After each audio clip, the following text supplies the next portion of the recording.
consigo praticar esse amor apenas se eu conhecer Deus. Né? Exatamente.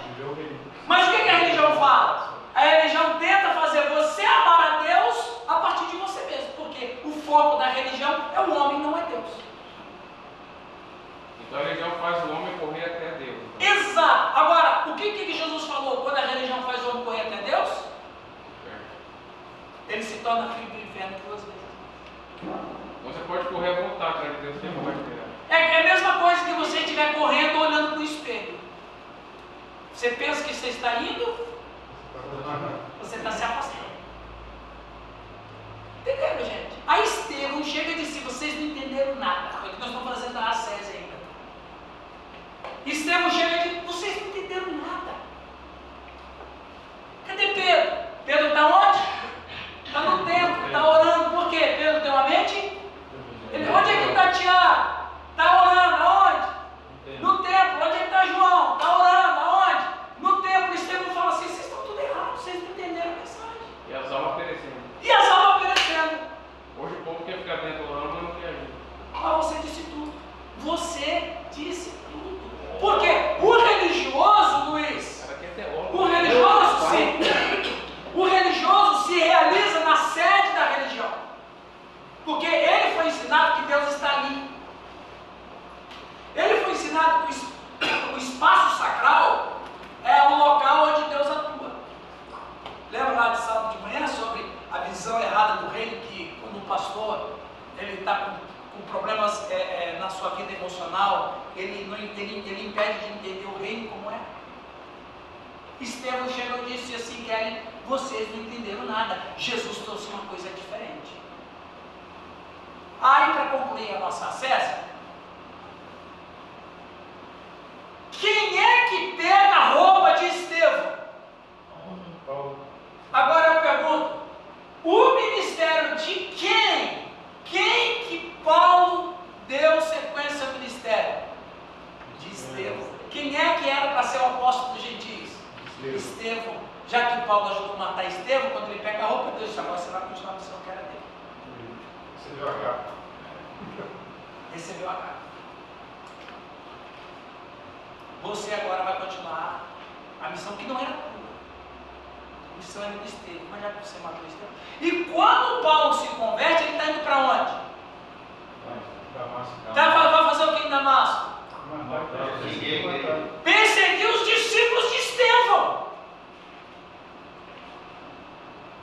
Porque naquele momento, o grande problema dos judeus não era o Pedro. Porque o Pedro está dentro da casinha ainda. O grande problema dos judeus em Jerusalém era o Estevão está fazendo. Era Estevão, era ele que está fazendo barulho. O que ele usava? O reino de Deus. Então, quem é que estava perturbando Israel agora naqueles dias? Estevão.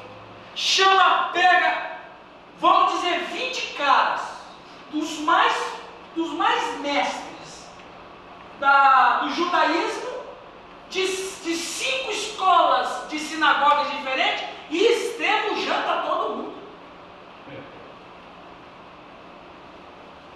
20 caras não ganha um. Estevão ganha o debate com todo mundo. Os caras falam assim: não, vamos matar esse cara. Vejam, como eles não conseguiam vencê-lo no debate, vão matar ele. Pelo jeito. Aí eles pegam a fala do Estevão sobre o reino de Deus, deturpam que ele falou contra Moisés. E contra o quê? Olha lá o texto que a gente leu. Contra o templo. Lá em Atos, que a gente leu 6, está dizendo lá que ele falou contra o santo lugar. Qual era o santo lugar para o judeu, Giovanni? Qual era o santo lugar para o judeu? O templo. Quer dizer, Estevão não falou mal do templo. O Estevão disse o seguinte: você já passou. Isso aí já passou. E veja, a morte de Estevão causa uma coisa interessante na igreja, porque a igreja entende a mensagem de Estevão. E aí Hebreus vai dizer que aquele que é fiel a Deus, até mesmo depois de morto, ainda fala. Estevão continuava falando, porque ele continuou gerando discípulos, mesmo depois de morto. nós, de uma certa maneira, somos discípulos de Estevão. Porque a gente está entendendo o negócio. Aí, como o Renato falou, Pedro levou uns 10 anos ainda para entender, Renato. E Paulo fala para Pedro o que Estevão falaria. Ou até mesmo, talvez Estevão já deve ter até dito para Pedro. Paulo entendeu a mensagem. Paulo entendeu por quê? Porque ele pegou o ministério de Estevão. Estevão foi o grande cara. E você vê que tudo que Paulo prega é a mensagem do Estevão que ele fez ele morrer. Pega lá. Pega lá o ministério de Paulo. Todas as mensagens de Paulo. A teologia de Paulo, ele aprendeu com Estevão. O Estevão que era o cara. O povo nunca exalta Estevão, né? Hã? Geralmente nunca Estevão é lembrado, né? Sempre Não, Paulo. é Paulo. O Paulo que tomou proeminência.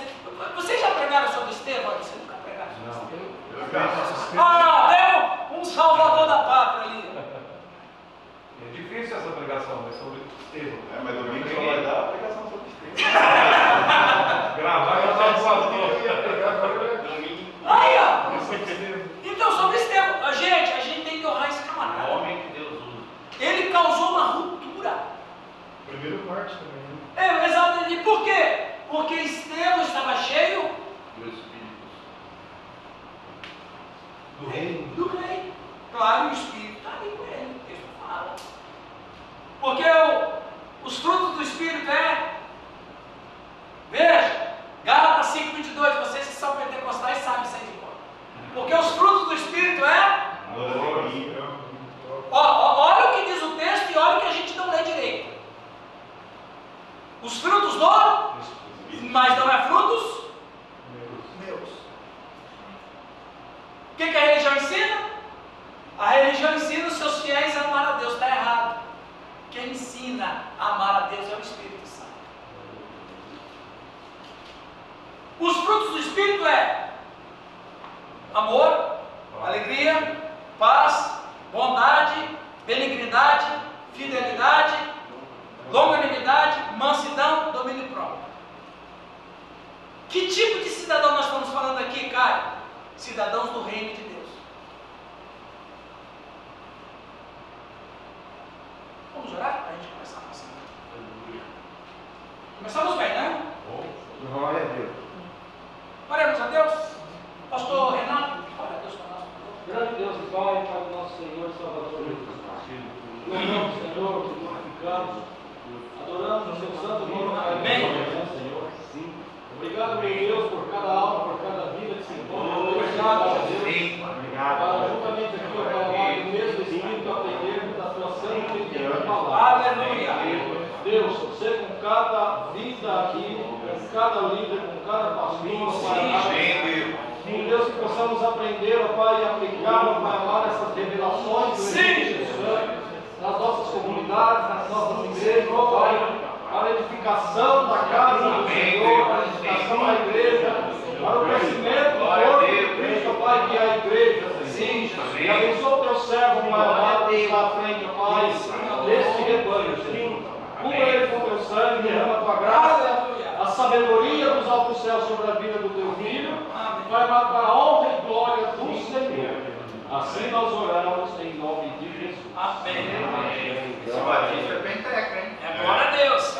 Veja, é interessante, só voltar um pouquinho, que o Sinédrio e os fariseus não perseguiram nenhum desses aqui.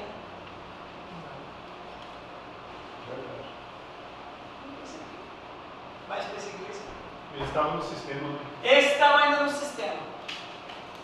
Bem falado pelo Renato. Paulo, uns 10 anos depois, falou: Pedro, você decide que lado você está, meu. Você está com o judeu ou você é judeu? Você está com o gentil ou você é gentil? Aliás, uma das questões que Deus vai ensinar a Pedro é aquela visão em Jope, né?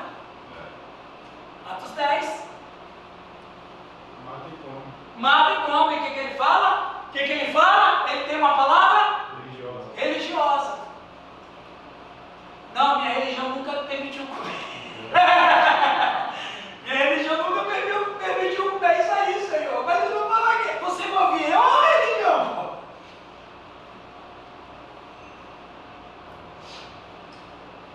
Percebeu o negócio?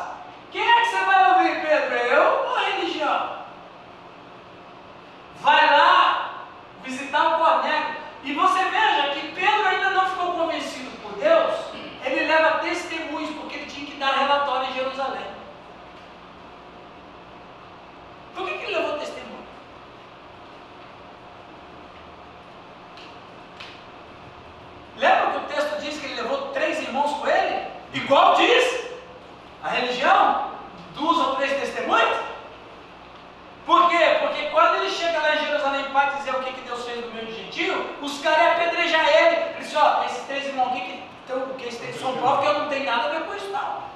É coisa de Deus. Isso é coisa de Deus. Se vocês ficarem bravos, fiquem com Deus. Foi ele que mandou. Vê o cara, Deus fala pro cara.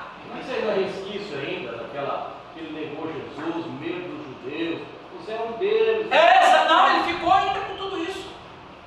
E daí você lembrou. E daí o que ele faz? Ele se refugia na religião. Ele se refugia na religião. Aí ele chega em Jerusalém, olha irmãos, Deus derramou o Espírito Santo entre os gentios, falaram em línguas, foram batizados com o Espírito Santo, e eu não tenho nada a ver, né irmãos? A mente dele ainda era religiosa. A primeira carta de Pedro ainda tem essa carga religiosa, né? Só vem se grau mesmo na segunda. Na segunda, é outra pessoa, exatamente. Olha quantos anos Deus levou tratando aquele homem. Você vê que quando a religião entra no cara, entra para valer mesmo. Entra para valer. Muito bem. A gente poderia até falar tanta coisa aqui. Não é que agora vem um monte de coisa na cabeça de Pedro, não é? Não vem assim, José? Um monte de... Pô, agora por isso eu entendi por que ele falou isso, por que ele fez aquilo, por que ele escreveu aquilo, a atitude dele aqui. Ele chega lá na casa. Você imagina? Paulo foi de peito aberto para a Europa para evangelizar os europeus, ou seja, os gentios. Você já pensou? Ele nunca teve um doce igual Cornélio. Paulo nunca teve um doce igual Cornélio. Ele sempre foi de peito, brigou com todo mundo, ele apanhava, levava chicotada, mas ele estava no meio de gentios pregando o evangelho. Pô, tem um gentio que quer ser evangelizado, rapaz, o cara está fazendo ainda. Pô, mole para evangelizar o... Você imagina? Talvez numa conversinha dos dois, Paulo diz assim, Pedro, rapaz, nunca deu uma moléstia dessa para mim, o gentio podia ser evangelizado, você ficou achando, cara. Eu papel e falar, você não é crente não. Poxa, para, exato, rapaz. O reino está onde em você? Ok? Então, só fazer uma breve recapitulação, para entender bem a origem do reino de Deus, é preciso discernir três conceitos básicos. Aí o conceito é esse, o reino foi dado ao homem e este perdeu para Satanás, né? Nós vimos isso. Deus criou ao homem para viver na terra e não para viver no céu. Isso é importante. Deus não deu o céu para o homem, Deus deu a terra para o homem. O céu é lugar de Deus. A gente falou sobre isso aí. Quando o homem caiu, ele não perdeu o céu, porque Deus nunca deu a Adão ao céu, mas deu a Adão à terra. Ninguém perde aquilo que nunca teve. Então, a gente viu essa questão aí também. Tá? Aí lemos esse texto que os céus é de Deus, mas a terra ele deu aos filhos dos homens. Então, o céu não pertence a nós, o céu pertence a Deus. A gente vai para o céu por uma questão provisória, mas lá não é a nossa. Quem estava aqui na última aula? Quem não estava na última aula? Nós falamos exatamente sobre isso, que o céu é um lugar provisório, assim como o inferno também é um lugar provisório. Que não é... Aí a gente fez uma discussão de João 14:1, tão conhecido João 14:1. Não se turbe o vosso coração, crede em Deus, crede também em mim, na casa do papai há muitas moradas. Se assim não for, aí vou ter dito, pois vou preparar lugar, ou seja, ele iria fazer uma coisa provisória lá. Não tinha nada pronto. Porque o céu é o lugar de Deus, a gente vai para lá por um momento, depois a gente volta para cá, porque nós vamos ressuscitar quando Jesus voltar. Ok? Então, vamos adiante.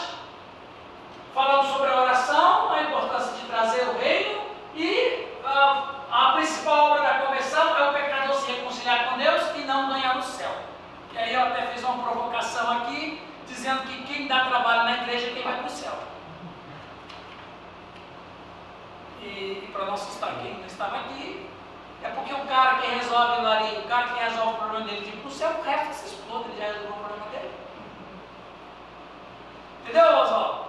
O cara está no céu mesmo, não importa. Ele nem... Senta na poltrona. Senta na poltrona e nem mudar de vida ele muda. Ele já está no céu mesmo, porque Jesus falou que quem crê que vai para o céu então. Esse que está o problema da igreja. Ele vai para o céu, mas o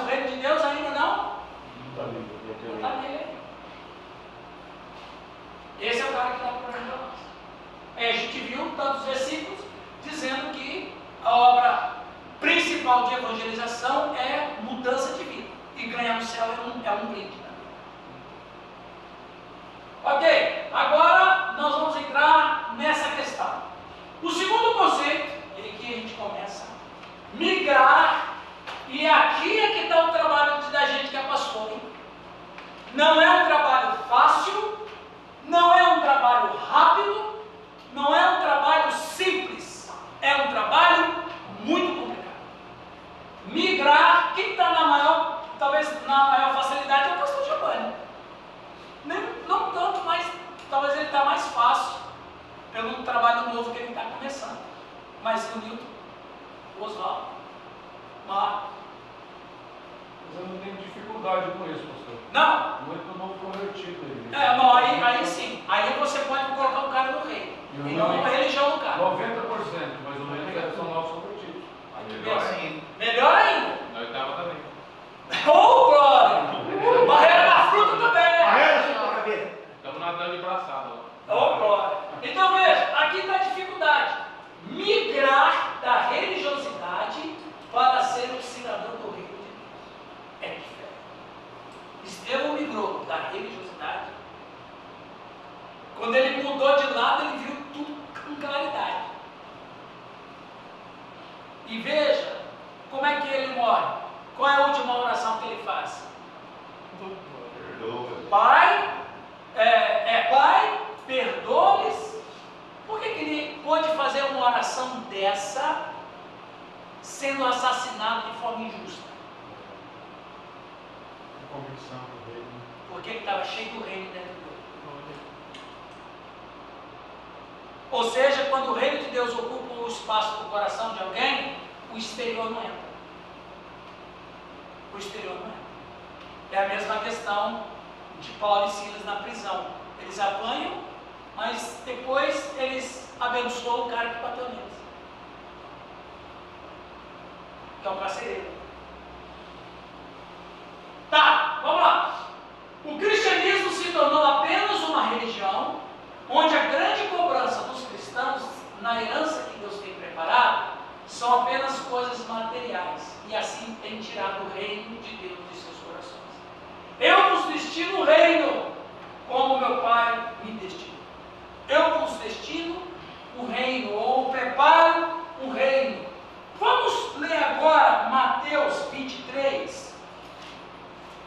Eu fiz essa referência. Mateus 23, a partir do versículo 13, quando Jesus ele faz uma ruptura entre a religião e o reino de Deus.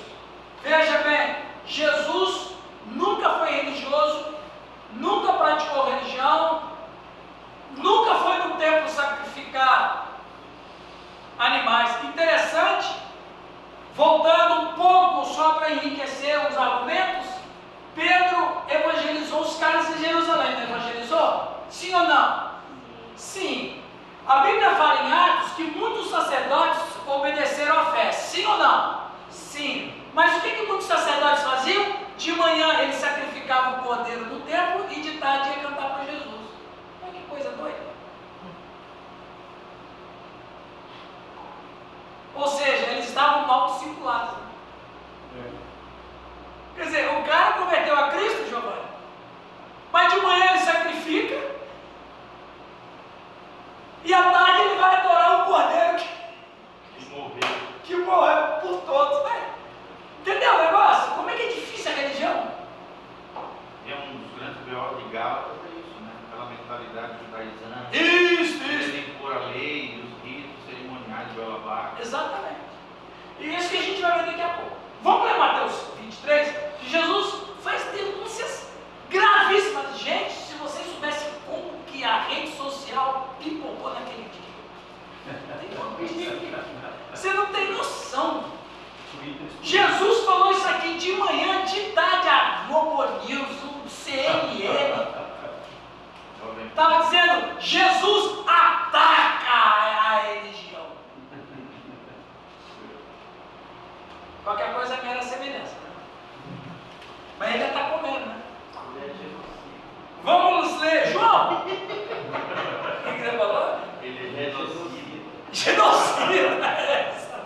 Genocida, exatamente. É engraçado no inverno, né? Bolsonaro é genocida. Aquela foi para acabar, né? Vamos ler Mateus 23, versículo 13, João, por favor. Ai de vocês, escribas e fariseus, hipócritas, porque vocês fecham o reino dos céus diante das pessoas, pois vocês mesmos não entram, nem deixam entrar os que estão entrando. Rapaz, essa palavra. E olha, uma coisa que eu aprendi com Jesus é isso aqui. Tudo que ele falava não era uma suposição. Ele não falava em hipótese. Nós usamos a palavra hipótese porque nós não temos certeza de nada. Ou alguém tem certeza de alguma coisa? Não. Você planejou estar aqui hoje de manhã. Você planejou, cumpriu o seu propósito, mas poderia você não estar aqui. Porque a gente não tem certeza de nada. Ninguém tem certeza de nada. Por isso que é complicado você dar a sua palavra. Não, é só, como diz o gaúcho, é muito fiasquento que ele vai dar. É muito fiasquento. Então a gente não tem certeza de nada, mas Jesus só fala com certeza. Lembra uma palavra que ele disse que eu acho tremenda? Atenção aí, pastores, para um sermão também para os próximos domingos aí. Quando ele fala assim, ai de ti, Corazim, ai de ti, Betsaida, se em Sodoma se realizassem os milagres que em vós se realizaram, eu vos afirmo. Não é uma hipótese.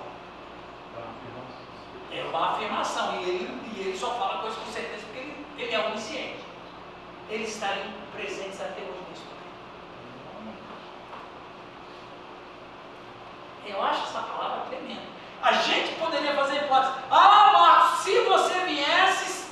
Não, ele não fala se. Ele fala... Eles teriam se convertido. E se ele fala que eles teriam se convertido, é a onisciência lata de Jesus.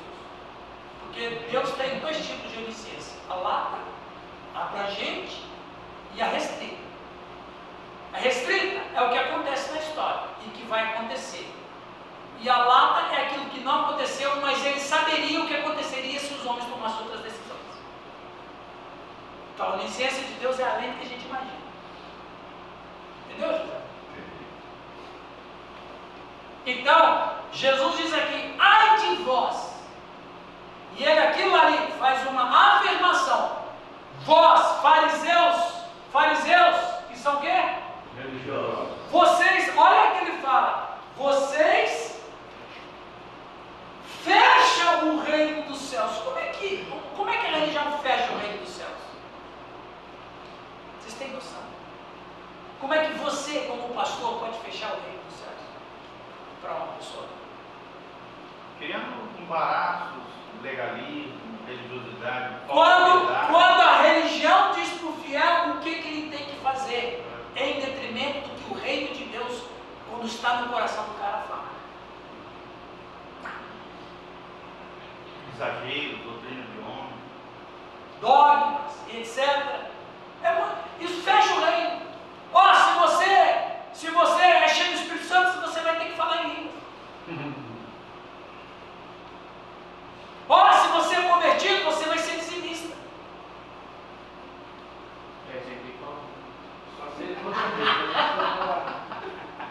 Eu fico pensando, eu tenho dó de colegas, eu tenho dó de vocês. Eu vou dizer por que eu tenho dó de vocês. Pela fé. Não é isso não. É outra coisa, Luiz. Você sabe por que eu tenho dó de vocês? Porque eu não estou pastoreando. Como eu já pastoreei e sabia desse drama todo, eu fiz a coisa certa. Em vez de eu pregar sobre a importância do dízimo, eu preguei sobre o reino de Deus. Acabou. Os caras, eu fico, dá uma dó, rapaz, quando eu vou pregar nas igrejas que eu vejo isso, dá uma dó. O cara antes da oferta, ele lê um texto bíblico desse. Lê o texto bíblico, falando sobre dízimo e oferta, papai. Na verdade, quem faz isso está dialogando com o religioso. É o presbítero, é o pastor, é o tesoureiro, é a irmã, que vai vai tentar, em outras palavras, está dizendo assim: escuta aqui, seu filisteu incircunciso. Você não percebe na Bíblia que o dízimo é de Deus? Essa fala. Mas geralmente o religioso é dizimista. Nem todos, mas muitos são. Só que É uma regra da igreja. porque daí o que acontece? Aí o pastor ou a igreja tem que criar dispositivos para o cara ser membro oficial da igreja. Primeiro, tem que ser dizimista. Você quer ser presbítero? Você tem que ser dizimista. Aí sim. Olha o religioso aqui. Eu sou contra o dízimo, pelo contrário, eu sou 1000% a favor do dízimo, só que a gente tem que enfocar o jeito certo.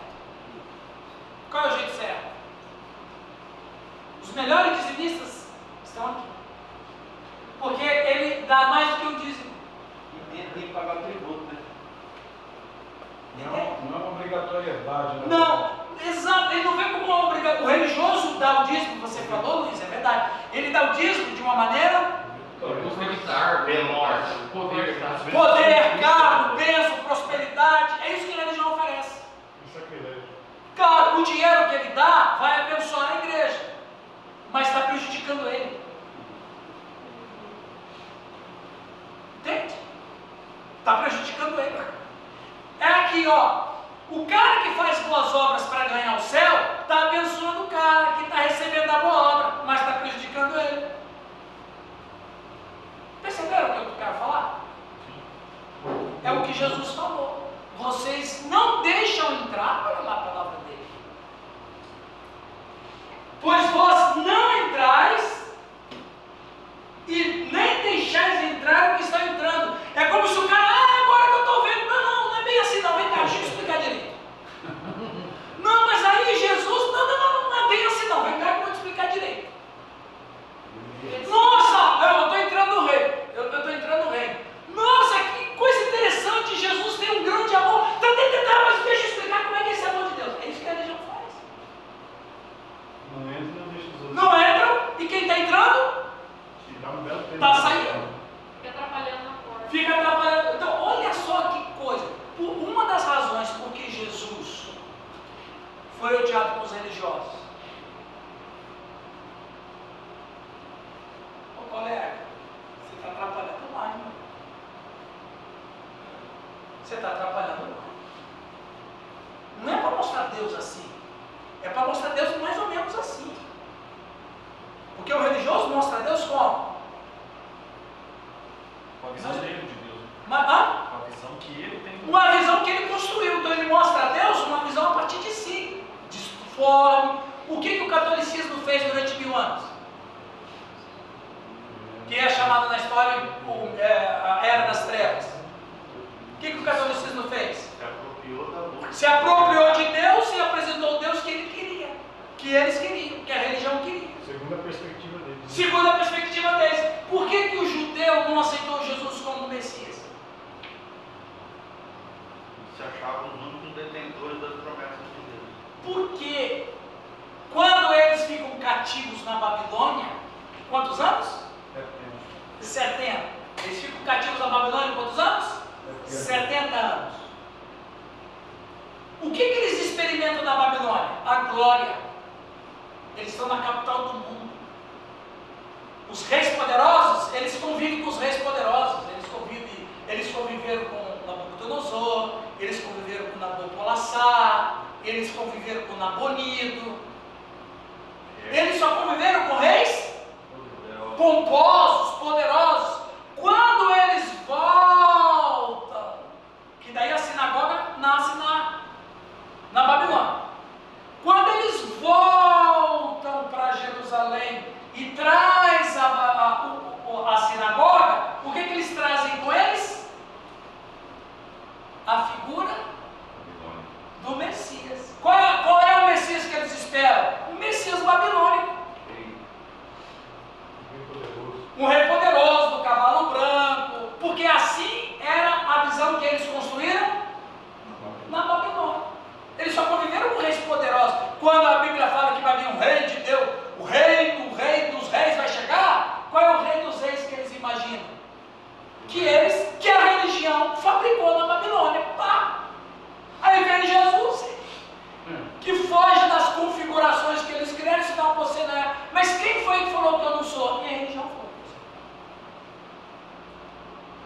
por que o povo aceitou o povo simples? Porque o povo não participava de religião. Eles eram abandonados. E eram iletrados. Totalmente. Iletrados, abandonados. E algumas pessoas que queriam alguma coisa com Jesus, eles vinham a Jesus. Aí você vai entender o Mateus 12, 28, vinde a mim, todos que estão cansados. Mateus 11, 28, obrigado. Vinde a mim, todos que estão o quê? Cansados e sobrecarregados. Cansados e sobrecarregados do quê? Do pecado, que eles não conseguiam se livrar, porque a religião não deixava. Agora, por que eles não deixavam? Lembra lá como é que era a classe social de Israel? Vamos lá. Fariseus, saduceus, e aqui você tem o sinédrio, né? E os rabinos, está tudo aqui. Fariseus, saduceus, escribas, tem mais. Escribas, herodianos, que é a classe política de Herodes, zelotes. Olha que interessante. Aqui é a classe social, viu? É a classe social de Israel no século I. Os top. Agora vai estar baixando o nível. Aí você tem aqui o quê? Publicanos. E os pecadores. Agora, eu não queria falar isso, mas já que você falou, amém. Agora veja, isso aqui era a classe social. Agora, por que pecadores? Por uma razão muito óbvia. Nos dias de Jesus, a religião judaica estava prostituída. Quem dominava a religião judaica era Roma. Roma controlava a Israel através do Sinédrio, que era a religião, né? A cúpula. A religião é carne e osso. Aí, eles fizeram o seguinte: vocês sabem quantos funcionários tinha o templo de Herodes? 20 mil. Remunerado. Ele tem 20 mil funcionários. Como é que paga essa folha aqui? Exatamente. O que eles fizeram, Giovanni? Eles fizeram o seguinte: vamos começar a vender o perdão. O perdão, como que o cara comprava um pacotinho do perdão? Como é que o cara comprava um pacote do kit? Não tem um kit feijoada? Você vai no mercado e compra um kit feijoada? Então, nos dias de Jesus tinha um kit perdão. O cara fazia o quê? Ele ia no templo, no pátio do templo. O que tinha lá no pátio? O que tinha no pátio? Primeiro tinha cambista e tinha o quê?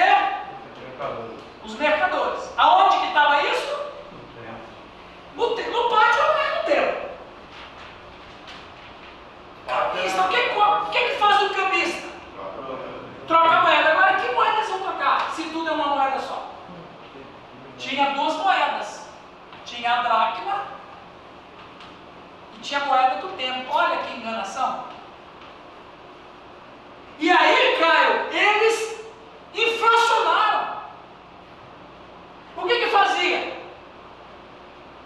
Você chegava, por exemplo, você precisa comprar os animais. Aí você sabe, né? Mercado, como é que é, né? E esse animal tá bom? Ih, rapaz, esse animal tá filé.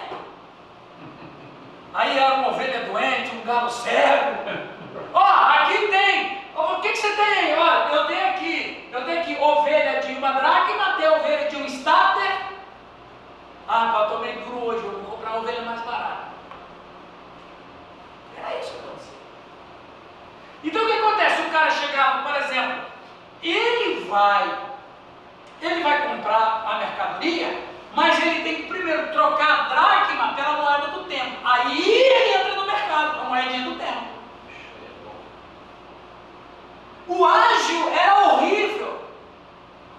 Mas quem podia comprar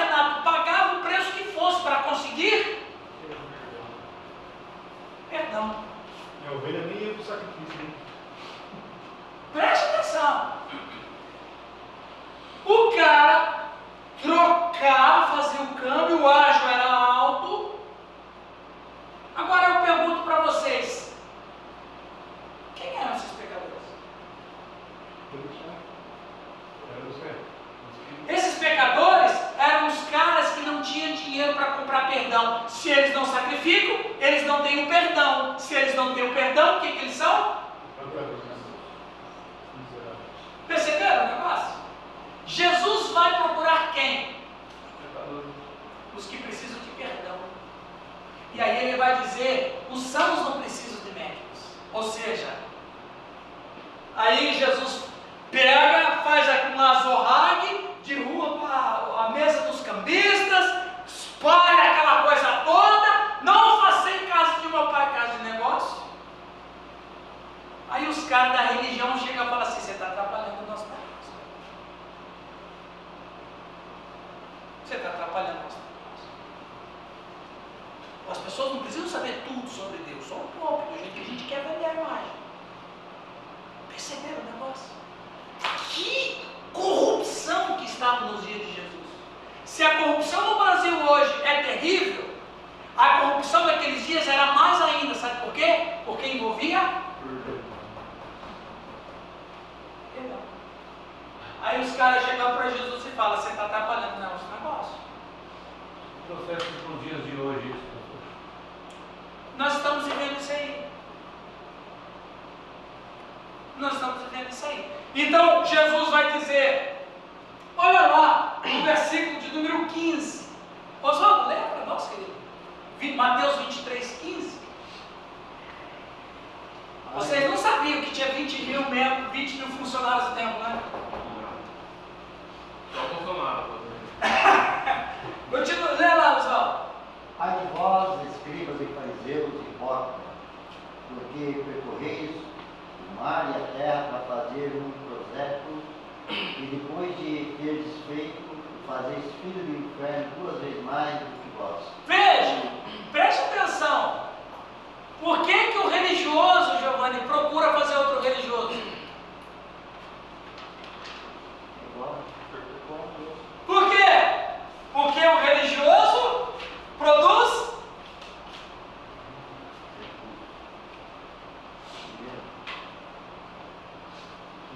lucro.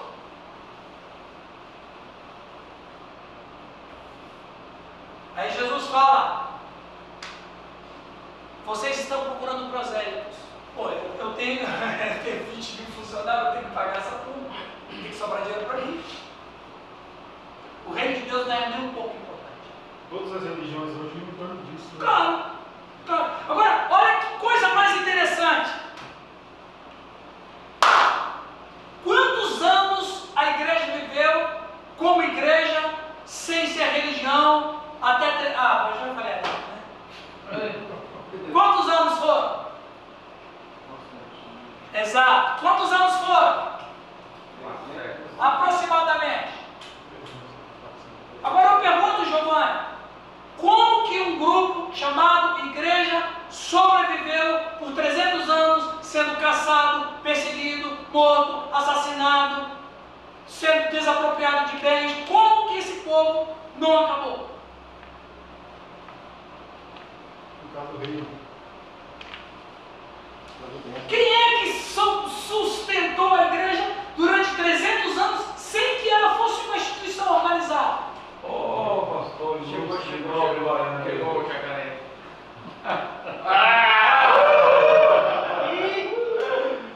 Chegou o futuro jacaré. Gente, a nossa aula estava bem tranquila. Agora a aula vai começar a ter polêmica. Agora estava muito tranquilo. Não, já vai começar a ter reação da vacina Tomou segunda dose, ninguém sabe. Pode voltar aí. Vou dar uma Rapaz, gente, falamos muita coisa, não falamos? Pincelada. Ele já foi. E ainda está na bandeira do LGBT.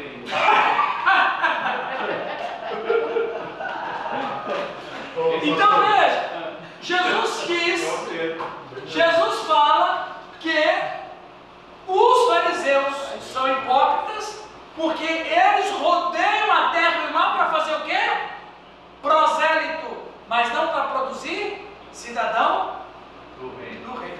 A religião sucumbe, né? Sucumbe. Ah, sim, o Rio chegou atrapalhando a aula, né? Então veja,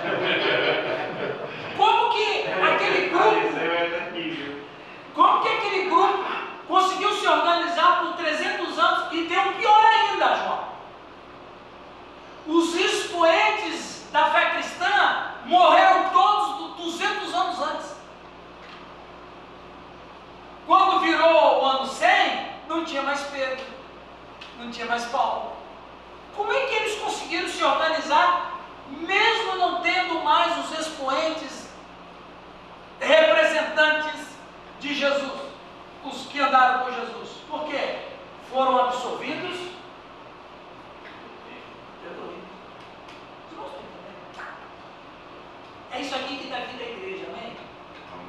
É isso aqui que sustenta a igreja. É isso aqui que revitaliza a igreja. Eu vejo aí, na boa intenção de muitos pastores, de muitas coisas, fazendo aqueles cursos de revitalização da igreja. Você já ouviu? Não. Você sabe o que significa revitalização da igreja? Significa que a igreja faliu. É verdade. Por isso que a oitava nunca fez esse curso. Não, nem vai fazer. A oitava não vai fazer. A oitava é a igreja relevante. Japurá fez. A oitava é reino puro. Percebe? Eu sou contra isso? Não. Mas são tentativas dos líderes cristãos de ressuscitar a igreja que morreu. Agora, revitalizar. Gente, só tem uma maneira de fazer a igreja ressuscitar. Troca o pastor.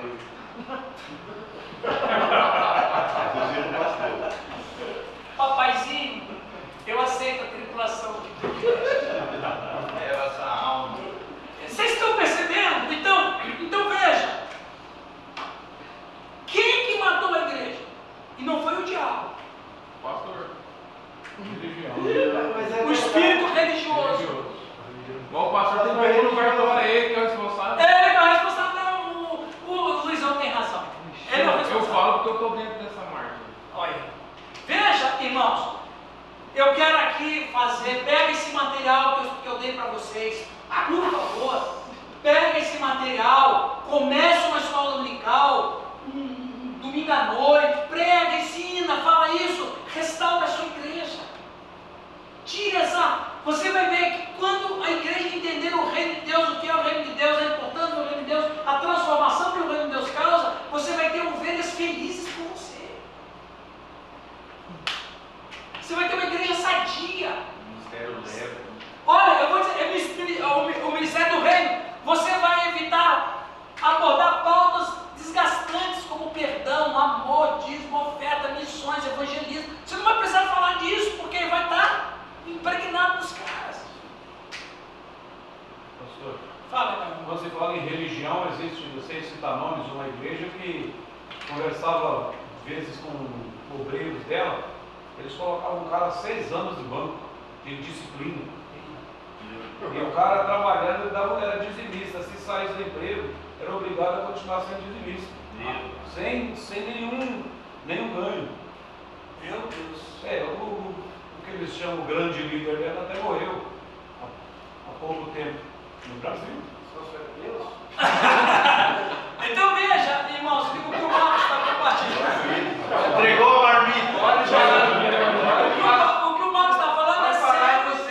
Aqui não. Eu creio que não tem nenhum deles. Já quebrou a aliança. Deus é amor. Aham. Deus é amor. Aham. Só que ela fez muita gente sofrer. Muito mesmo. Veja, Jesus disse que quem rodeia a terra e mar para fazer um prosélito, o transforma filho do inferno 2 vezes mais. Em seu nome fizemos isso, em seu nome fizemos aquilo. Muito bem, meus irmãos. Vamos aqui já sair da bandeira LGBT. Eu não sei porque que o luterano gosta dele. Esse background aí tá meio Luterano para moderninho. Vamos sair do arco-íris, hein? Vamos sair. Ok. Achei bom. Irmãos, Já vi esse slide aí, né? esse slide é bom. Preste atenção. Preste atenção no que a gente vai ler de Filipenses. Você vê Paulo era careca e barba branca. Né? Aí, ó. Aqui, ó. Qual o sósia aqui? Volta a barba. Ó, a gente vai fazer um pequeno arrazoado desse versículo e a gente vai sair para tomar um café que já são 10h15. E na hora mesmo, professor. Hã? Ela fala mesmo. É, atrasado, né? Não Não tá na hora não, né? Rapaz, quando ele não vem, a aula flui, né? Quem chegou atrasado aqui, ó. Falar em chegar atrasado, o Sidney hoje faltou aí. Deve estar evangelizando. Não, na fila lá. Ah, é? Pode ser. O ele começou a andar de pai. Olha, Faz o café. gente, Começou a dar de boa.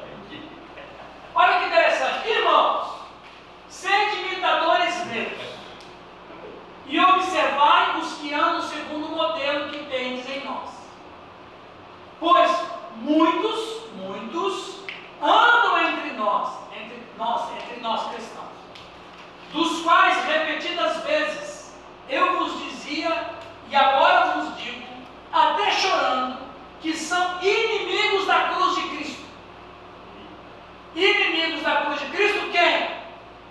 Os religiosos que Quem anda entre nós. O destino deles é a perdição. O Deus deles não é Jesus, é o ventre. Só prazer, exatamente. Luxo, prazer, prosperidade. E a glória deles está na sua infâmia. Agora, olha por quê. Visto que só se preocupam com as coisas terrenas. Os caras que estão no meio cristão e que se preocupam só com as coisas terrenas são inimigos da cruz. Não é minha palavra.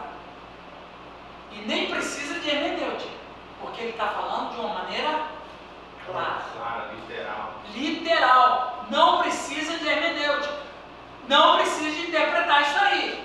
Mas olha o que ele diz. Pois a nossa pátria está nos céus, de onde também aguardamos o Salvador, o Senhor Jesus Cristo, o qual transformará o nosso corpo de humilhação para ser igual ao corpo da sua glória, segundo a eficácia do poder que ele tem, até que subordinar assim todas as coisas.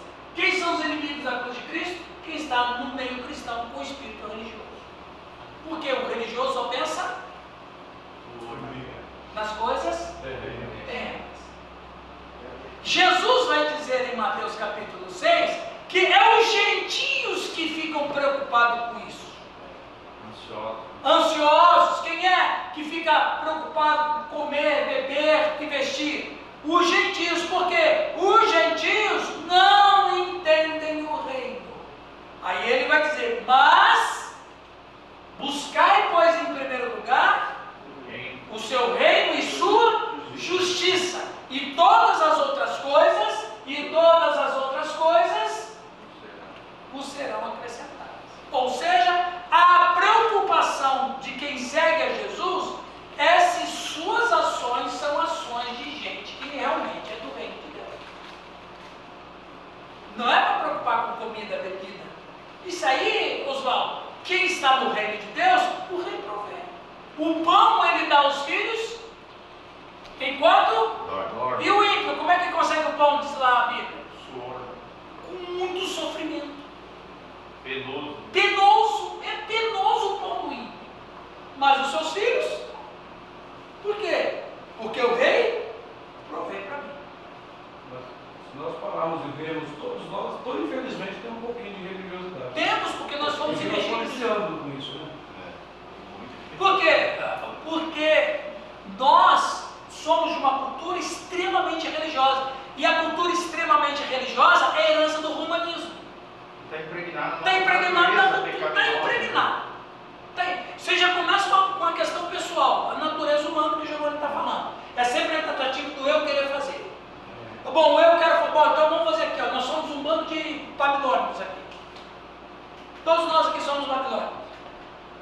Então, eu quero fazer alguma coisa para Deus, você quer, Giovanni quer, o Luiz quer, todo mundo quer, então vamos institucionalizar isso aqui? Vamos. Aí a gente vira religião. Aí nós vamos agora fazer coisas para chegar até Deus. Aí constrói a Torre de Babel. Entende? Quando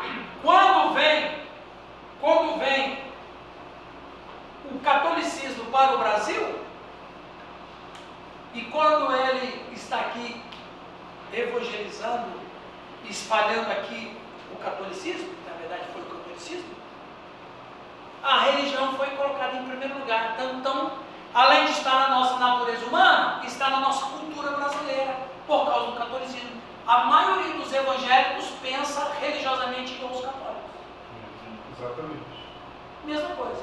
Né? Muito bem. Olha, aqui. Quando as pessoas começam a entender o reino de Deus e ter consciência do que é, suas vidas são transformadas, os valores mudam, a forma de ver a vida é transformada. Quando alguém pertence ao rei e a um reinado, não se precisa se preocupar com as coisas, porque o rei vai prover. Somente os religiosos se preocupam com essas coisas. Uma coisa que Satanás se preocupa é quando o sujeito encontra o reino de Deus. Mas ele não se preocupa quando o cara acha uma igreja.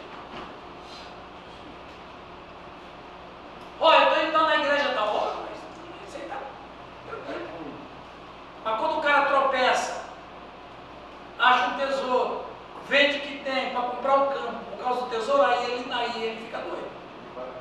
O que liberta o homem? É o evangelho do reino ou é a religião? Ou seja, se o cara achou uma religião, filho do inferno 2 vezes mais. Piora. Porque Jesus disse que era melhor o cara ser ateu. Porque o cara sendo ateu, de acordo com o pensamento, ele está no inferno, ele é filho do inferno. Mas quando ele acha uma religião, ele dobra. Ele piora a situação dele. O inferno é o destino temporário, né? Então, Isso. Depois o lago. O outro já vive aqui. E a pessoa, que coisa interessante. É isso aí, cara. Exatamente. Então, Satanás se preocupa quando você acha o reino de Deus. Aí, meu amigo. Aí, acabou. Não falta religioso para criticar, né? Não. Somente quando você está vivendo o reino de Deus, assim, evangelizando as pessoas. Mesmo que seja na bike. Rede social, andando de bike.